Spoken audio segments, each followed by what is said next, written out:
The expansion is coming out tomorrow, and here's my plans for the expansion for day 1 and for the rest of the week. The first thing that I'll be doing is turning on PvP and logging out at Windsworth Fort. You can see here we'll get a crafting bonus when we get this. This is important for us since we've got a lot of refining to do. I'm probably going to refine all my resources so that I can max out my refining skills. This is probably the first thing I'll do. I know a lot of people will be chasing after their mounts just to get a little bit faster movement speed, but I'll probably be doing this first since I'm hoping that most people will go for their mounts and not for the fort, since the fort will be able to be locked for 1 hour when we lock it in the expansion. At the moment, my storages are overflowing with resources, so I really can't start questing with it. So definitely going to be refining all of these and then try to get all of my boxes opened. I have so many boxes that I need to take care of since I've got so much prepared just to get the dark matter, and I have a whole bunch of named items that I'm also going to salvage. So I'll be taking care of my inventory first before I start questing and getting my mount. After taking care of all my inventories, I'll probably be leveling my music skill to 205 since we will get a gathering bonus if we play that song for XP. This is important since I quickly want to level up my gathering as well, so it's definitely worth it. I know you don't need it to hit 205 in gathering, but I want to level up as quick as possible since we might get a bonus for farming if we hit 250 gathering. While I have that music buff, I'm going to go to each station here and craft my unusual ores. Maybe I have some in my inventory here. I only got the wood one, strange resin. You can craft about 3 of these a day. So while you have that buff, make sure that you craft these. You should be getting some extra XP just from that music buff, meaning you'll level a little bit quicker as well. With the new expansion, you'll also be able to put in a lot of buy orders for named items. So right after refining and clearing everything, I'll also be putting in some buy orders for named items just so that I don't have to farm them on my own. I'm just going to put in a minimum for them so that maybe they get fulfilled by players that doesn't know that you can put in buy orders for named items. After putting the buy orders in for my named items on the trading post, I will be going to my storage and salvaging my runestone stopwatches since AGS said that they're going to be doing something special for us just so that we can make this worth our while. So hopefully this is pretty good. Quite excited to see what they have in store for us. After taking care of my dailies, I will be getting my mount just so that I can traverse the terrain a little bit faster while doing the MSQ, well, the main story quest line.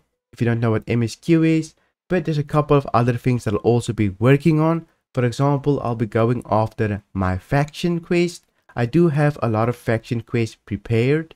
For example, if I go to my journal here, you'll see that I've got 26 faction quests prepared. This is to level up my faction completely since we will be getting special items in the faction shop. These special items is usually the Azov conductor since you can only buy 1 a week.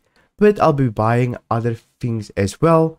But just make sure if you're going to buy from the faction shop, make sure you capture the Scale Reach Fort since it will give you a discount of about 5% from the faction store.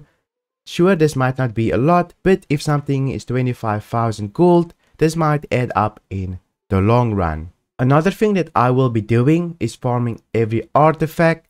You probably don't have to do this, but while the groups are farming them, I'm probably going to join in until I have every artifact. This is mostly since the game is going to be the most alive during the expansion. It will be easy to get a group then and farm your artifacts. If you're not too interested in named artifacts, then you probably want some named items from chest runs.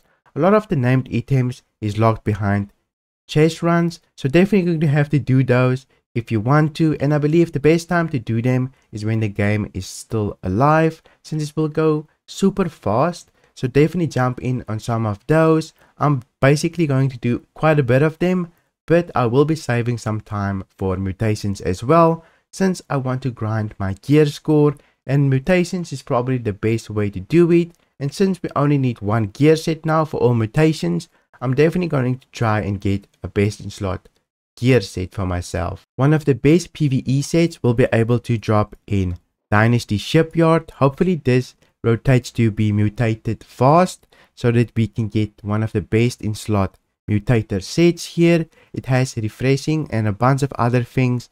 Definitely light, so definitely going to be doing this as well as soon as it comes up.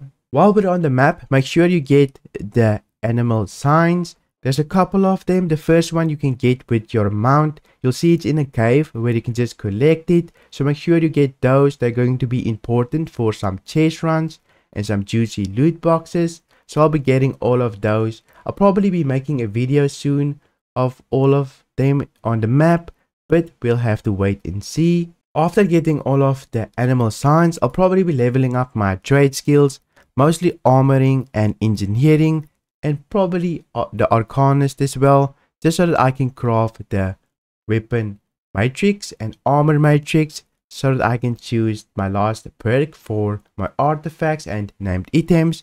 So that is probably the last thing that I'll be doing. Quite a difficult thing to do, but I do have a lot of infused armor scraps and a couple of other things to help me along the way. If this video was helpful, make sure to drop it a like, and don't forget to come watch me on Twitch. I will be having drops enabled so that you can claim your skins.